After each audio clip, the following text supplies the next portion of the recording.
পাখির চোখ হারিয়ে যাওয়া সাংগঠনিক শক্তি পুনর্সংহতকরণ। বিলোনিয়া বাম যুবদের সাংগঠনিক শক্তি প্রদর্শন।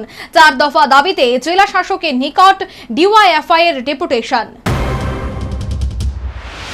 হারিয়ে যাওয়া সাংগঠনিক জমি পুনরুদ্ধারে রাজ্যব্যাপী বিভিন্ন ইস্যুতে কর্মসূচি হাতে নিয়েছে বাম যুব সংগঠন ডিওয়াইএফআই ও টিওয়াইএফ। এর অঙ্গ হিসেবে বৃহস্পতিবার বিলোনিয়া শহরে সাংগঠনিক শক্তির মহড়া দেয় 2 বাম যুব সংগঠন। এদিন কর্মসংস্থান, দুর্নীতির অবসান, নেশা ও নেশা কারবারিদের বিরুদ্ধে কঠোর ব্যবস্থা গ্রহণ, দক্ষিণ জেলায় বিএড কলেজ স্থাপন সহ কাশ্মীরের পেহেলগাঁওয়ে সন্ত্রাসবাদী হামলার প্রতিবাদে এই 2 বামপন্থী যুব সংগঠন বৃহস্পতিবার বিলোনিয়া শহরে প্রতিবাদ মিছিল সংঘটিত করে। বাম যুবদের মিছিলটি বিলোনিয়া সিপিএম মহকুমা কমিটির কার্যালয় প্রাঙ্গণ থেকে শুরু হয় এবং শহরের বিভিন্ন পথ পরিক্রমা করে 1 নম্বর টিলা এলাকায় এসে শেষ হয়। সেখান থেকে বামপন্থী যুব সংগঠনের রাজ্য সম্পাদক নারায়ণ দেবের নেতৃত্বে 5 সদস্য প্রতিনিধি জেলা শাসকের নিকট ডেপুটেশন প্রদান করে 4 দফা দাবি সম্বলিত স্মারকলিপি জেলা শাসকের হাতে তুলে দেয়। এদিন ডিওয়াইএফআই রাজ্য সভাপতি পলাশ ভৌমিক নোটবন্দি, কাশ্মীরে 370 ধারা বিলোপ সহ বিভিন্ন ইস্যুতে বিজেপির পরিচালিত সরকারকে অভিযোগের কাঠগড়ায় দাঁড় করান। যে এই লুটবন্দি আসলে সন্ত্রাসবাদের বিরুদ্ধে, সন্ত্রাসবাদকে মোকাবেলা করার প্রশ্নে এই লুটবন্দি একটি কার্যকরী পদক্ষেপ হিসাবে বিবেচিত হবে। কালো টাকা উদ্ধার হবে, সন্ত্রাসবাদীদের তৎপরতা অনেকটাই কমবে। 2016 সালে এই কথা প্রচার করা হয়েছিল।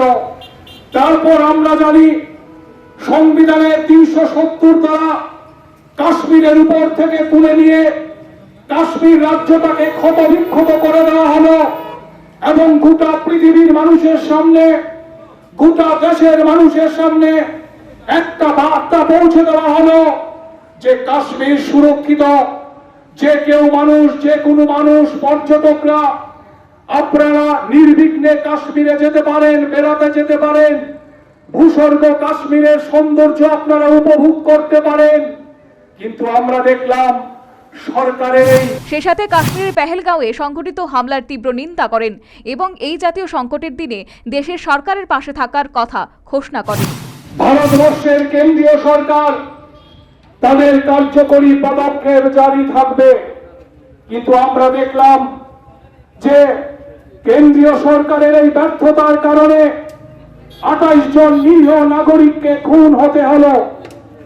আমরা মনে করি ডিওয়াইএফআই এবং টিওয়াইএফ যখন আজকে আমাদের ভারতবর্ষের ঐক্য, অখণ্ডতা এবং সার্বভৌমত্বের সামনে একটা চ্যালেঞ্জিং পরিস্থিতি তৈরি হয়েছে, তখন আমরা সংকীর্ণ রাজনীতি ভুলে গিয়ে দল মতের ঊর্ধ্বে উঠে আমাদের ভারতবর্ষকে রক্ষা করবার জন্য, দেশ মাতৃকাকে রক্ষা করবার জন্য আমরা এক কাট্টা হয়ে আমরা ভারতবর্ষের পতাকাকে, স্বাধীনতার পতাকাকে ঊর্ধ্বে তুলে ধরবার জন্য আমরা সংকীর্ণ রাজনীতি ভুলে গিয়ে আমরা একজুট হয়ে আমরা ভারতবর্ষের পাশে দাঁড়াবো, দেশের সরকারের পাশে আমরা থাকবো।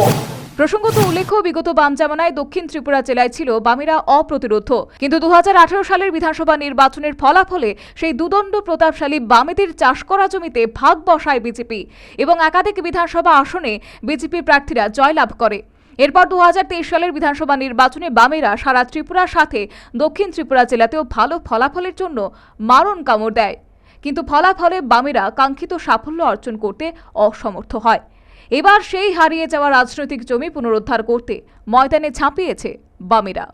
Bureau report, news vanguard.